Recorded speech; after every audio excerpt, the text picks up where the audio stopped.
with water technology. This is the third in our series of webinars around the HydroNET platform and its applications in Australia. Today's webinar I'm very excited about. We have with us Brian Jackson, recently from South Africa, and he's going to talk about adaptive real-time operations in the Kruger National Park with the Crocodile River. Very relevant to our situation here in Australia. So just some practicalities. The session will last for an hour. We appreciate people's time, so we will keep to the hour. Brian's presentation will last for 30 to 35 minutes.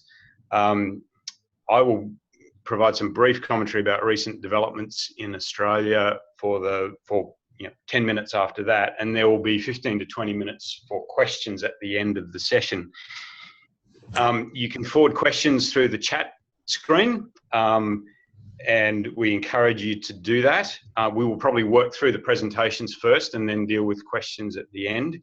If you don't have a question answered that you would like to, or if you would like further information, there will be opportunities afterwards. So as you leave the session, there will be a brief survey that you can provide feedback on the content and the format and how good the sound was and all those sorts of things. But that's also an opportunity to provide additional questions, or if you would like something, if there are specific areas of interest for you to follow up with, it is an area that you can leave details and we can follow up after that. We also have with us Leanne Reichert, the Chief Commercial Officer for HydroNET International. Leanne is out here for 2 weeks, so there is an opportunity to catch up with Leanne over the next 2 weeks if that is something that is of interest to you. But the focus, sorry Leanne, today is on Brian and his experience in Crocodile River Catchment of the Kruger National Park. Brian is, as a brief introduction to Brian, and then I'll hand over. Brian is a civil engineer with a Master of Science in Hydrology, and currently, had previously is the Specialist Manager, Water Resources Planning and Operations in the Inkomati CMA in South Africa. He is also currently finalising a PhD in Adaptive Management. Brian, through the needs that he saw from the perspective of operational management within the CMA, was instrumental in instituting an adaptive operational management plan within the Crocodile River, and part of that was the use of the HydroNET platform as one of the key tools as part of that process. He is very familiar with managing catchments in severe drought and all of the governance and operational complexities of water allocations associated with competing uses, environment, irrigation, industry, etc. All issues that I'm sure are very familiar to all of the people that are dialing in today. So that's it from me. I'll hand over to Brian and I'll catch up with you at the end of Brian's presentation. Yeah, Steve, thank you very much for the introduction, and well pronounced with Lesotho. It's very well pronounced. Yeah, as Steve said, also, by the way, thank you everybody who's joined us. We really appreciate the interest, and we see there's quite a lot of interest, so we're very excited about that. And I hope you can glean some interesting information and learning from our experiences that we had on the other side of the pond. So as Steve said, I'm from the Inkomati Catchment Management Agency in South Africa. It's probably the most similar to a water authority in the Australian context, because we also have the water authorization abilities at a CMA in South Africa. We were the first CMA established in South Africa by the new National Water Act in 1998, and we were established about 2006. when we were established, we inherited a pretty difficult situation. The Crocodile River, I'm going to explain in a little bit more detail, is a very stressed river, and it was very poorly managed at the time. And that need and that necessity to start actually making ourselves relevant led us along a path that I will explain to you of eventually adaptive management and transparency and involvement with our stakeholders. So I'm going to start off by just explaining where the Crocodile River is in South Africa and its circumstances, and then the adaptive management framework that we implemented and the process that we went through for that. So here is a map of South Africa. I can highlight it in yellow is the Inkomati Catchment, which is our entire area. The Crocodile is one of the three main rivers there. You can already see that this is an international catchment that flows through two other countries, Swaziland and Mozambique, which adds its own level of extra complexity. Now I have zoomed into the Inkomati itself. The Crocodile Catchment is in the middle. If you can see my mouse, I'm circling the main town, Nelspruit. That's where I lived for 20 years. And that's where our headquarters are based. The Crocodile River is a very diverse catchment. The dark green you can see in the middle here is commercial forestry. The Kruger National Park on the eastern side there is a very large and presence in our catchments. And just south of the Kruger National Park, you can see the southern border is the Crocodile River itself. And on the other side of the Kruger is a lot of commercial irrigation. And most of the commercial irrigation in the catchment is actually right across from the Kruger National Park, which adds a cross-border conflict that we had inherited when we were established as well. On top of that, there's a lot of mining, and there are very large areas of rural subsistence farming, and where millions of people are also living. So all of these things, plus a number of other things, make it a very stressed catchment.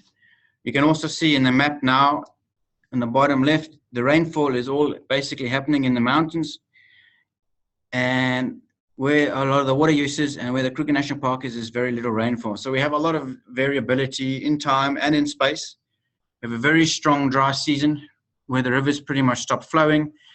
We have very little storage to manage this with. One small dam that basically catches about 10% of the runoff. So it's a very rainfall runoff dominated system. And we have to get that runoff from where the rainfall is falling about 250 kilometers down to where the Kruger National Park requires it, and also where the commercial irrigators require it, and also where Mozambique require it. And all of them are very happy to hit us with a stick if we don't get the water there.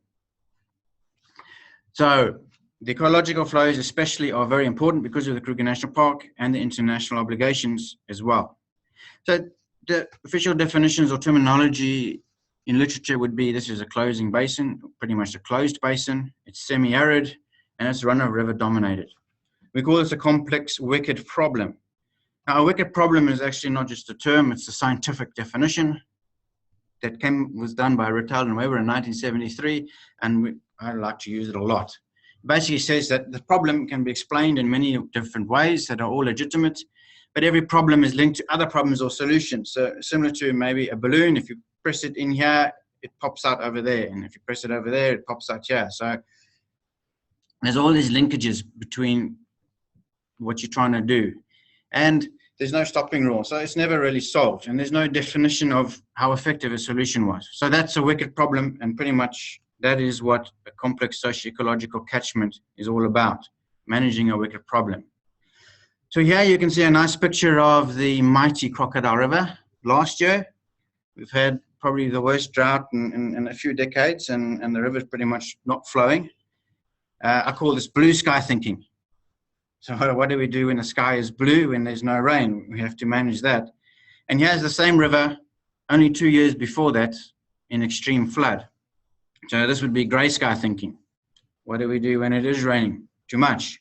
We have to manage both of these extremes. And none of this was happening when we took over. So all of this context basically led us, with the help of some professors at universities, to recognize a number of things. But we have to recognize there is complexity, and there is uncertainty, and there is variability. And at the same time, we have to enhance our legitimacy as an organization, because we were newly established by the national government, the National Department of Water Affairs. And I must say, not long after our establishment, the political questions immediately came in to whether a CMA was actually the right responsible authority. Because now you have the turf wars. Now, this means we're handing power. Maybe we didn't want to do that. We want to keep the power. So we don't actually like the CMA anymore. So we realized very quickly that if we wanted to be relevant, and we believe that we were the right organization, that we had to involve our stakeholders, the people out there using the water, the Kruger National Parks, Mozambique, the users. If we didn't get them to see our relevance, then we probably would become irrelevant due to political circumstances.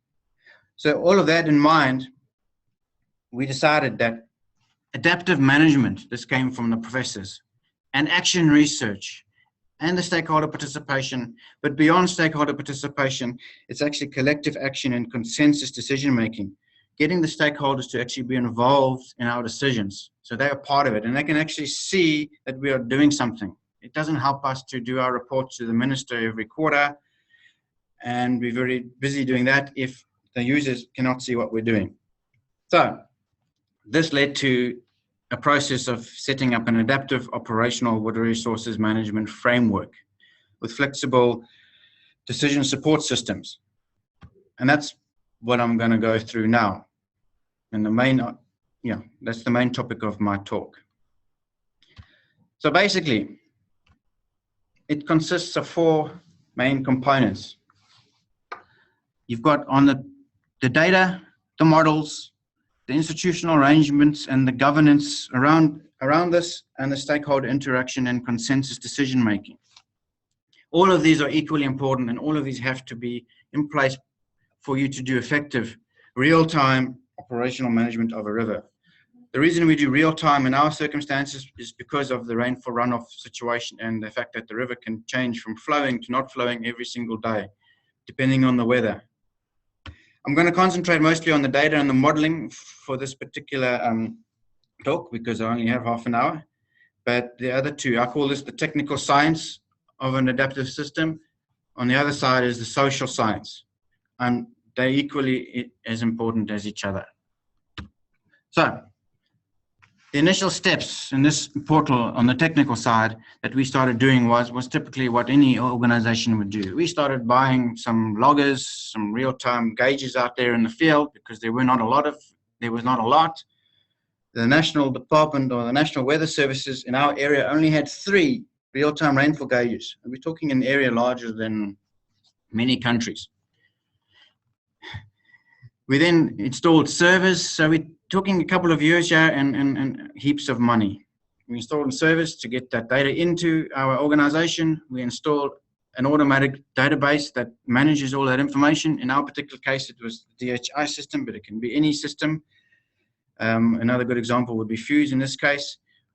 We bought the models, we set them up to run, and we started getting that data in and managing it ourselves. All of this pretty much is still in-house, and we can view it as the organization, but we're not really sharing it a lot in real time with our stakeholders. So this is sort of phase 1. And just for your interest, that's what one of our rain gauges looks like.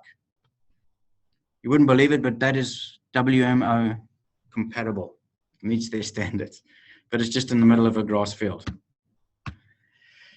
So just to quickly go over that modeling framework, we have our real-time database that brings in all of the data from the field. It makes it available on our website. It runs the models, brings the model results, it makes that available on our website. This is all part of sort of phase 1, which in itself was a number of years. That's just a picture of what that website looks like. So anyone can log onto it and they can see the flow and alert levels around that flow. Just for your interest, when we got further on into the process, and what you're seeing here is actually an embed from the HydroNET portal on our website. That's just another picture of what it looks like on my laptop in the office that I can see, that people out in the field cannot actually see. A few years through this, we were invited by V&G in the Netherlands to go and present this framework to them as well as part of the a number of local government capacity award entrants, and we actually won the award for the best local government capacity with this process, and especially because of our stakeholder relations. And this also started the whole linkages we have as the Inkomati in South Africa with Dutch water authorities in the Netherlands, which is where we also became aware of the HydroNET platform and started implementing that as phase 2. So the end of phase 1, we had a lot of information, a lot better than what there was, but we still have the problem of the rainfall is still not enough. We managed to buy 15 rainfall gauges. 15 rainfall gauges is a lot better than it was, but we really needed to forecast the flows with the rainfall runoff modeling 7 days into the future to be able to make proper decisions on such a long river. And it wasn't working well enough, especially after big rainfall events and in low flow times. The other big problems we have is using data in models in real time adds a level of complexity and an order of magnitude in terms of costs in actually managing that data and making it available pretty efficiently enough for use. Another interesting one, which I'll talk about a bit later, is water use data dynamically. Most models actually have static water use data. So we're using rainfall data and moisture data and evapotranspiration data that changes every day, but we don't change the water use data because we don't have any information on it, and so on and so forth. Another challenge is sharing this information with our international partners. So Mozambique do not have any of these kind of capabilities, and they need to see what we are doing. Otherwise, they don't trust us. And they just think that we're trying to stop the river for our own purposes, and we don't want to let it flow down to them. We want to share it with them because this will open up the transparency and help build the trust. So that starts us on the process of phase 2, where the HydroNET water control room came in. So the HydroNET water control room, most of you, I'm pretty sure, have heard a little bit about this or are even fairly involved in this. There were a number of partners in South Africa and in the Netherlands to set it up for South Africa. The philosophy, I'm not going to go into a lot of detail about, but it's basically, it's connecting to data from various sources, viewing that data, watching that data with alerts, sending out alerts, and sharing that data. So I'm going to concentrate, in our case, the most important things was the dashboard and the RainWatch application. The dashboard basically enabled the different managers and technical staff in the ICMA to have personalized access to this information that I've shown you before. So we're bringing all this information in, but it's only our own information. Through the HydroNET dashboard, we could also now view the data that's coming from the South African Weather Services, as well as what Swaziland had. Mozambique didn't have any data to share, as well as the Agriculture Research Council, as well as the South African Sugar Research Institute. So a number of organizations that have data we could now connect to and make available for decision-making purposes. And that is one of the great powers and improvements on what we had before. We only had our own data to share before, but now we could now link all our partners to a number of different data sets. But most exciting for me was just the RainWatch application, because the 15 rainfall gauges that we had, as I said, were not sufficient. With the RainWatch application, we managed to get the radar or satellite rainfall information from the South African Weather Services into our models. So there was probably 2 years of negotiation with the South African Weather Services to make this data available. Once it was available, we basically could get their radar and satellite information, which was used where the radar was not working. That information was calibrated against our rainfall gauges and their rainfall gauges automatically on the fly in real time. It could then be aggregated into the quinary level catchments that we have, which feed into our rainfall runoff model. So automatically the radar data is now being calibrated. So we're getting a merged product that is a far better product than what we had before, and it's being inputted into our models, and it's running the models, and we're getting a much improved forecast.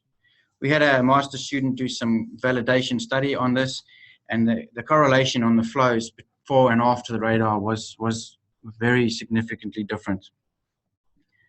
So you're not just getting through HydroNET, you're not just getting pictures of data that you can share with people and show what rain's coming, you're actually getting the real data in real time that you can automatically use in whatever models you have. So we found that to be, as I've already said, I suppose, really, really exciting and a step up in our abilities, without having to invest any further software and hardware, more gauges, more IT support, making sure our server is up and running and doesn't fail or conk out, and our network and internet accesses don't have to be upgraded to make it available quick enough to users in real time.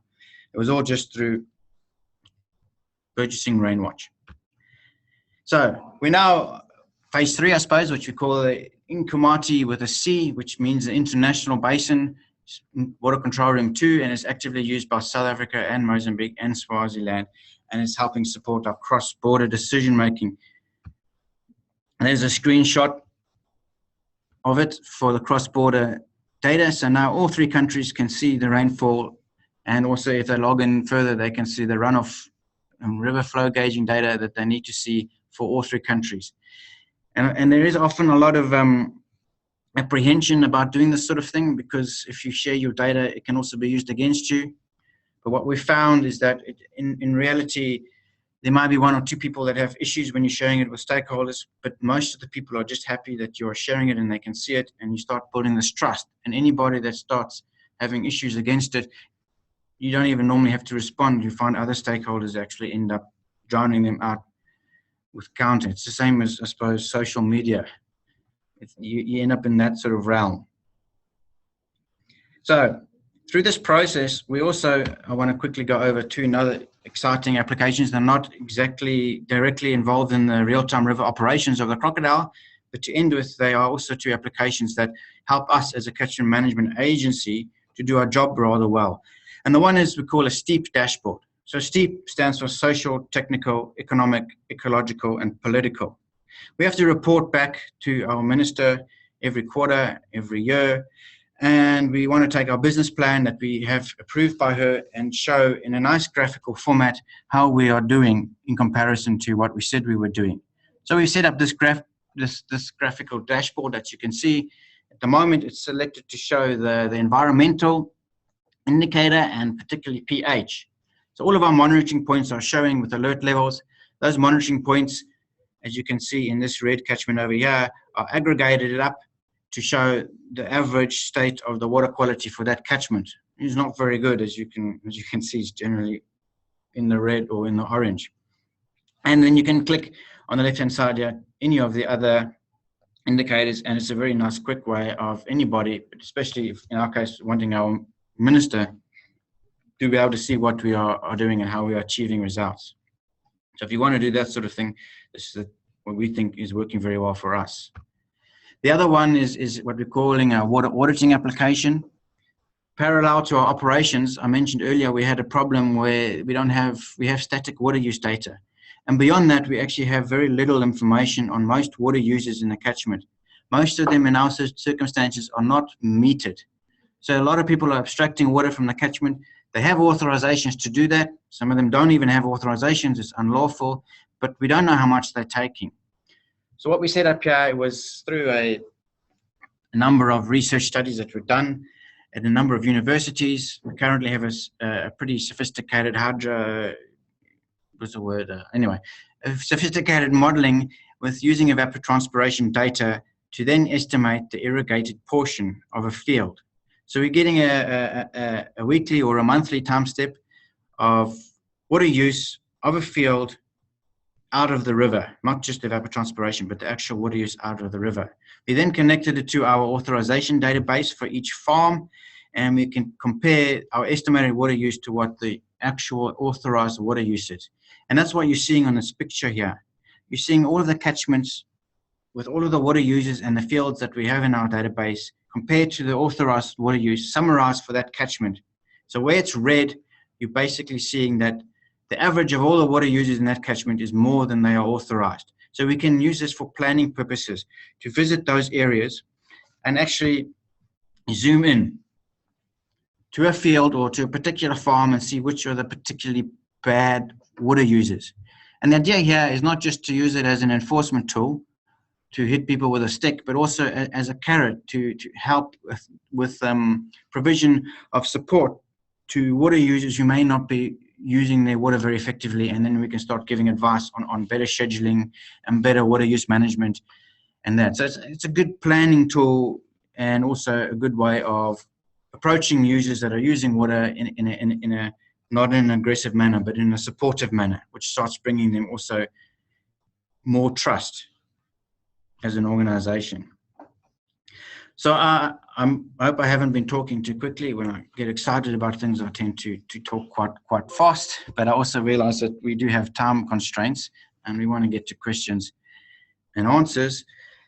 The last thing about this that I forgot to mention that's just popped up on your screen is the ability to generate reports.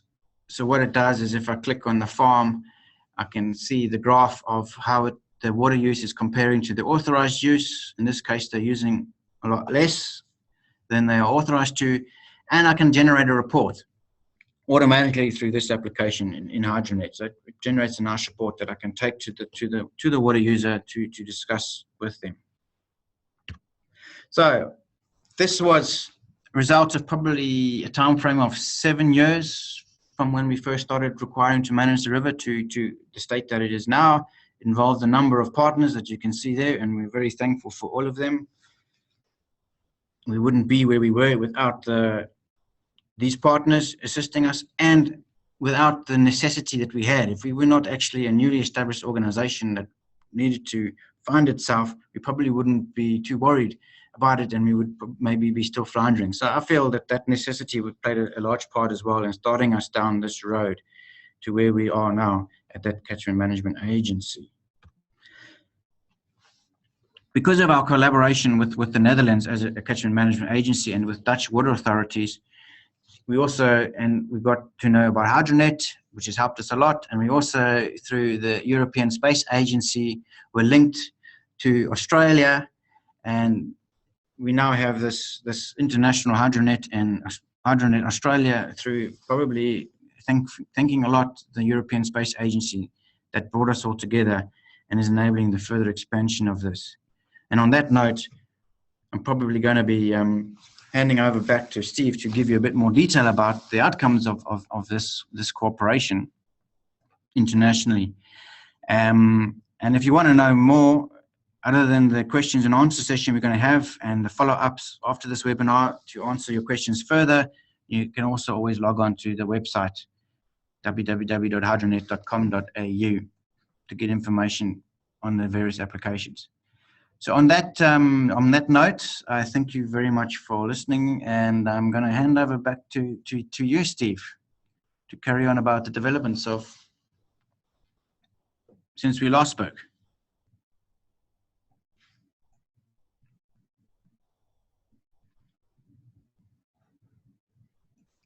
Can't hear.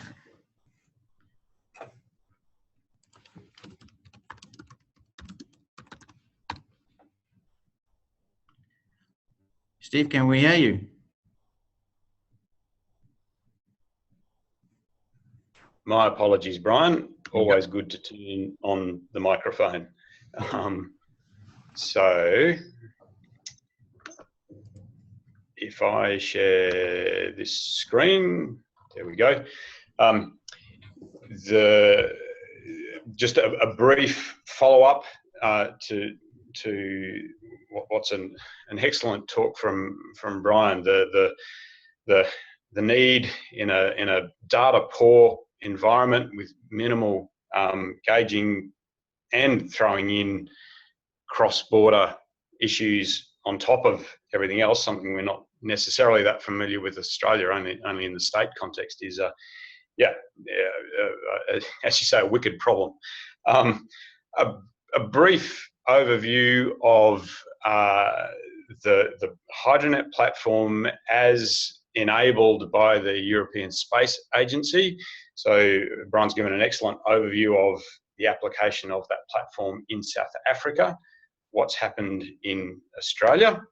So through some support from the European Space Agency, a multi-stage process has been carried out. The first of those stages was a user needs analysis. So multiple organisations and multiple individuals contributed to that. Just to name them, many of the Victorian CMAs, Wimmera, Corangamite, Golden Broken, West Gippy, North Central, and of course Melbourne Water were key players in this, as were some of the regional councils in Queensland, so Moreton Bay, Gold Coast, Ipswich, Logan, Sunshine Coast, Toowoomba, and Brisbane City. What came out of that process? An overwhelming desire or call for better spatial description of rainfall data, and that clearly there's the situation where rainfall falls in between gauges, and so the rain map ability to look at or to provide gridded rainfall is a key item for, or key area of interest for many stakeholders.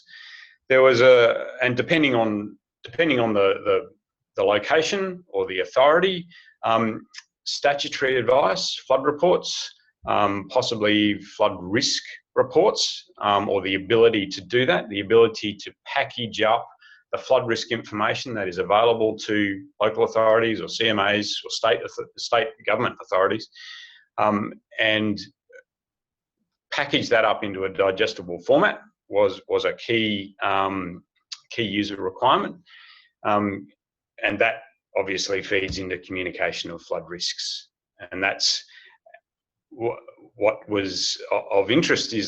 Is as much of interest internally in large organisations that have many different personnel involved in many different operational requirements, as well as externally to individuals and the community.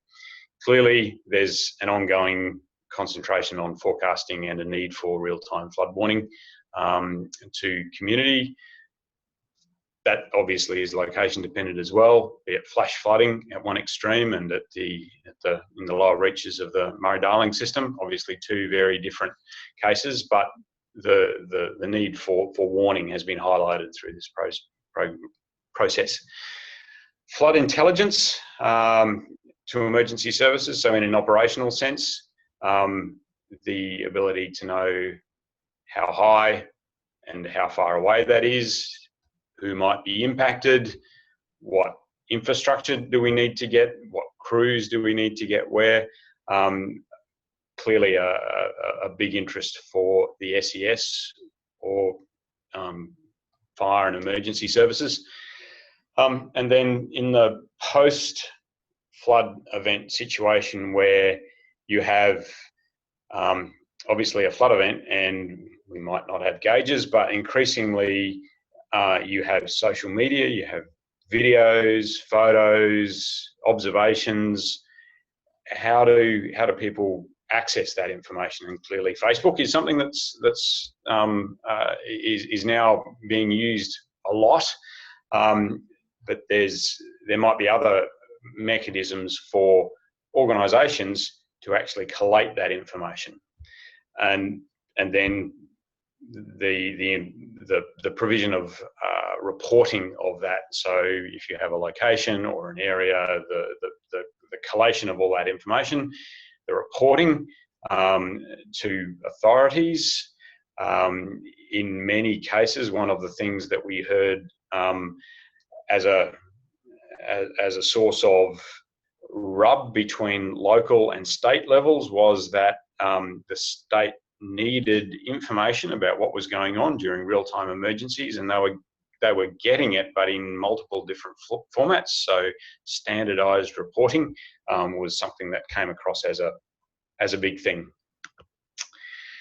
So in terms of how the HydroNET portal could be used to provide or at least answer in part or in full some of those requirements, a process was gone through. So this has been the subject of other talks and will be the subject of other talks in the future. So I won't dwell on this, but very simply, connecting to data sources. The platform enables you to connect to multiple different data sources. You don't have to store the data in your services, but you can connect to multiple different data sources, much like Brian's example of the cross-boundary viewing of information, or cross-national boundary viewing of information. That enables you to do things with it. You can combine it, you can analyze it, you can then put intelligence on it. You can say, well, if I observe these levels, I need to be forewarned, or if these levels are getting into dangerous territory, we need to take action. And then who do we need to tell? We can work off those warnings to provide information for the people that need to know about it. And that can either be done through the platform itself or interacting with existing alerting arrangements that authorities may have in place, things like the Telstra Whisper system. And ultimately, reporting back to stakeholders, reporting back to authorities, reporting back to the community, as Brian clearly showed, the level of increase in trust or social license, I guess, that Brian's CMA received once they started transparently sharing this information. It sounds like it was a really good news story for them. So that was the process. There are numerous applications available within the HydroNET platform. This is a summary of these. Again, I don't propose to go through each one in any great detail, but you have station applications, you have forecast applications, giving you access to forecasts 7 days into the future. You have rain map, which is the calibrated radar information, where you have radars. You have crowdsourcing portals. You have the ability to collate that information and provide reports in a standardized format that you don't have to manually go and get all of the data sets. You can generate them automatically from all of the information reporting to the platform. There is mobile applications available, and there is the flood intelligence, the collation of all of the flood intelligence available through planning studies, served up in an easy to digest, ready to use platform for use during real-time emergencies. So through the ASA project, these applications have been implemented in a local context, in the Australian context. So just as an example, this is a map of the rain map data, so the calibrated radar information for the Lockyer Valley. The shaded area is the Lockyer Valley subcatchments for the period through 2011, when there was devastating flooding in this area. The numbers that you see are the cumulative totals for that week in January 2011 for each of those different subcatchments. So it's an example. You'll remember what the example from Brian's presentation, where he looked at the radar, calibrated radar information across his catchments. Or this information is available in Australia through the platform. So at this point, I would like to say welcome, Brian. For those of you who haven't met Brian already, Brian is now full-time support for the HydroNET platform in Australia, having made the big move from South Africa to Australia. We're welcoming Brian in several ways, this webinar being one. And I'll hand it back to Brian. Thank you.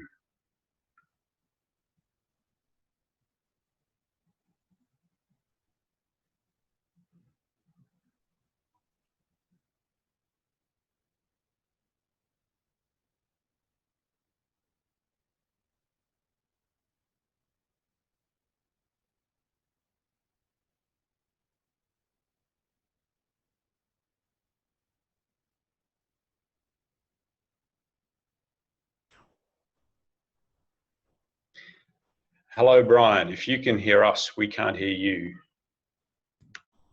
Yeah, Steve, I did the same thing. I forgot to unmute myself, so let's carry on. Yeah, we're going to go through questions now, and as we did ask everyone to send through some questions on the chat functionality while we were talking, we have received a few questions there, and we have about 15 minutes to go through these questions. If we have more time, we can also request you to send more questions in while we're talking now as well. It's not too late to do that. We can try and deal with them, and if we can't, we can at least have them to respond back to you after the webinar. So the questions that are coming, the first one that I see is, I think, related to the water auditing application. It's about what is the plan or the time frame to bring in real-time demand or water use demand for water users. I believe it's for the water auditing application. In our particular case, probably talking about setting that up for its first functionality was about a year. It all depends on the circumstances. Everything always depends. But we had a very nice, quite high resolution land cover classification, which we could already use to identify all the irrigated fields, land use types. Because we had those fields, we could send that through to the team that would take those fields and use the sophisticated modeling to determine the evapotranspiration on those fields. It would then basically select a pixel next door that's not a field, that's natural vegetation, and do some comparisons, and the differences with a bit of computing would be the irrigated portion. So we had to have the land use cover and the field boundaries, number one, and to set it up, once we had those, we linked to evapotranspiration data initially that was worldwide available. You can get it anywhere in the world. You can get higher resolution and better sources if you want to spend more money than that. It's sort of stage 2, but we went initially with stuff that was available to us, and we would basically just clip it to those fields and do those comparisons. It's not really real-time data. It's a monthly time step for our first phase, because mostly it's using evapotranspiration, and if you want to do it in real time or every day, half the time you really need it. It's cloudy, and when it's cloudy, you can't really do evapotranspiration calculations. So it's pretty much, it's a monthly time step data, but at least when you're in a dry period or when you're in a wet period, you're using different data to the average long-term water use, which is generally what we had in our models before. And we found that, especially in dry periods, water users tend to use more water than they would on average, not less. So your models would actually underestimate the time to the river drying up, because the water use data was actually wrong, not because the rainfall data was wrong, because there was no rain. So yeah, about a year is the summary, but you need the irrigated fields identified. You need your allocation database. So if you want to compare it to the allocations for your planning and visiting water users, you just have to have an allocation database, and you need to be able to link to that. So it's now available, and we are benefiting from it for the use in our models and for our planning purposes. But it took at least a year. It can work anywhere in the world now, basically, with a project to set it up. We can get it working with available data. Another question that's come through is about, it says here that I mentioned that my database was a DHI, my customized database. Do I have to have that for this control room to work? Well, the simple answer is no. I do not have to have that database. I can have any database I want. Currently, HydroNET can link up and is set to link up to databases like Mike, like Fuse, Hydra, Whiskey, and Aquarius. It can even link to an Excel spreadsheet if you have that. Good example of that is we have an Excel spreadsheet at the CMA for water quality that's coming from a laboratory, and they provide us with an Excel spreadsheet every month of the water quality samples. We set that up as a default template on an FTP site, and HydroNET just links to that spreadsheet and makes it available for all the partners in our HydroNET platform. So no, it links to any database. That's what it's designed to do.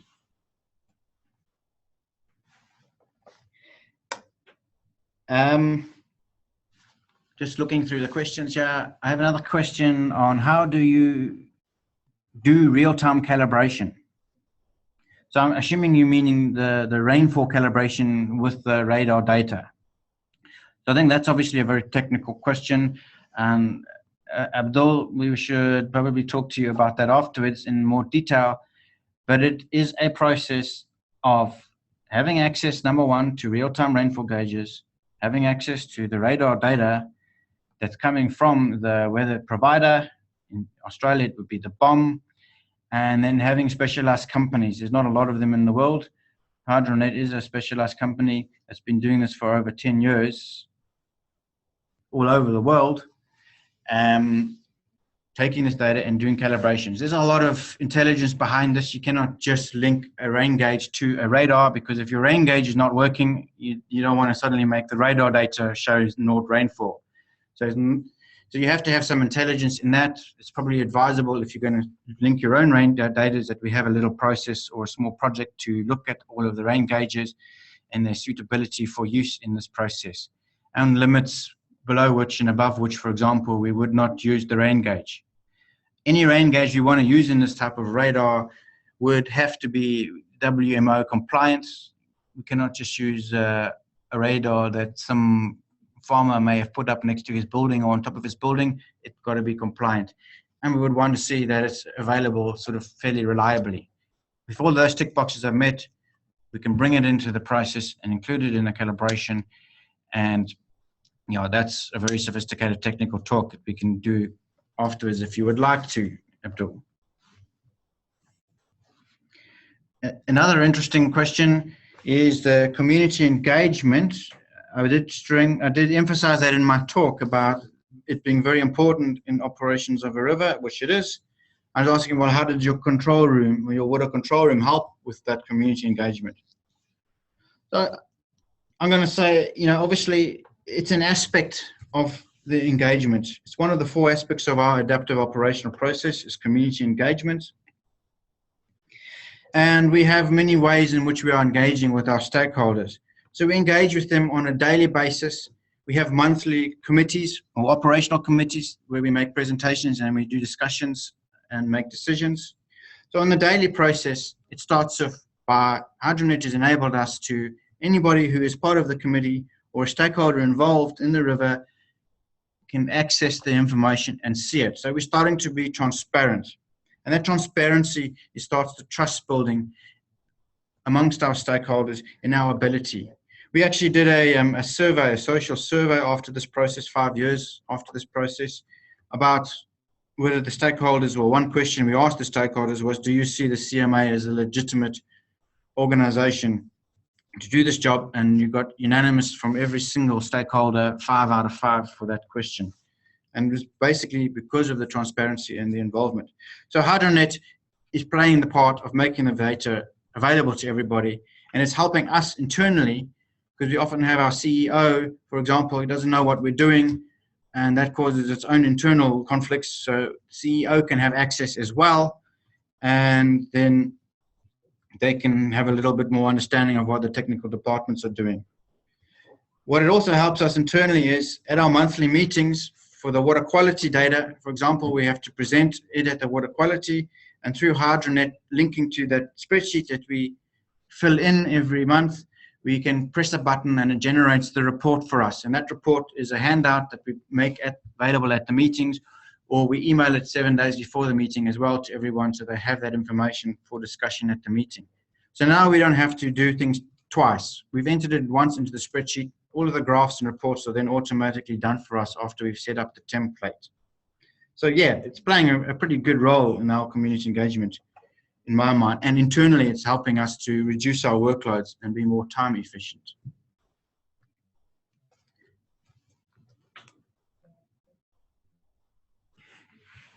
Going back to the question about the radar calibration, as I said, it's a complicated technical topic, but there is also a previous webinar that was done, and mostly it was a presentation by Alan Seed, who's the foremost expert on radar and radar calibration in Australia and is very well known worldwide.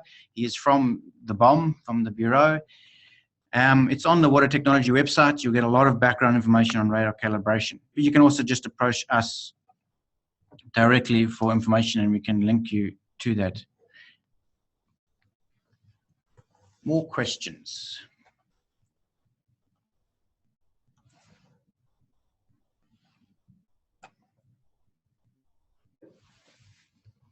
Steve, also, and Leanne, I'm also going to open the floor to both of you to make me aware of questions I may not have seen, or you want to tackle. But I think pretty much seen most of them at the moment. Yeah, that's great. Hey, Brian, I guess my question about your South African experience, how effective was it? I think you've answered it during the presentation, but obviously it's a pretty ambitious project to attempt. How happy were you with the results? Well, because I was doing my studies on this topic at the same time, I was fortunate enough to do a lot of evaluation of the results before and after we had this process. We did a social evaluation, which was the questionnaire I referred to, and it was pretty overwhelmingly very positive. And we did a technical evaluation of the ecological flow requirements of the Kruger National Park and how well we were actually meeting their flow requirements for the ecology before and after. So the 10 years before we did this, and in the 5 years since we started implementing this. And there was probably on average a 30% improvement in meeting that ecological flow requirement. So both through a quantitative and a more qualitative assessment, it's been a lot better than what it was before. And that's, I believe mostly to the fact that we dealt with all four of those aspects: data, modeling, stakeholder engagement, and the proper governance around that, and the relevant authorities having their roles and responsibilities clearly defined. Great. I guess the engagement piece around that, is that an expanding area that you're looking at, or it's now that there's a pattern in place, you'll keep doing the same things? Well, yeah, the RCMA will keep doing the same things. I'm not going to, because I'm here now. Yep. But yeah, that's the idea, and I'm confident that because they have this in place, it enables the handover of the management of this sort of thing to my replacement a lot easier than it would have been. So I think coming to the end of our time, and we don't want to carry on. So Steve, would you like to Sure. finish? Yep. Yeah. Firstly, thank you, Brian. Thank you for a really informative discussion, and I'm sure that the issues around data sparsity, complex hydrologic, highly variable hydrologic regimes that have been altered through agriculture, industry, and cultural practices, as well as we simply don't understand the full extent of the variability, and so it makes it an extraordinarily hard problem to manage. I'm sure all of those aspects will be very familiar to the people here. Thank you to everybody that tuned in to us today. This is one of a series of webinars, so we'll certainly be coming out with further sessions over the next year. If you're in agreement, we'll be in contact and share the details of those with you. So, as I said in the introduction, you will have a survey, a brief survey that when you log out of this of the webinar today, it will flash up. There will be an opportunity to provide comment, and if you'd like further information about any of the the things that were presented today, please don't hesitate to either get in contact with us directly or give us your details in the follow-up session.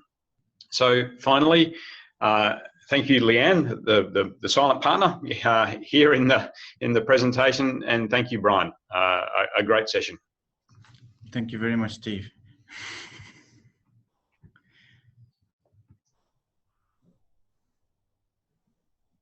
And thank you, everyone, for listening.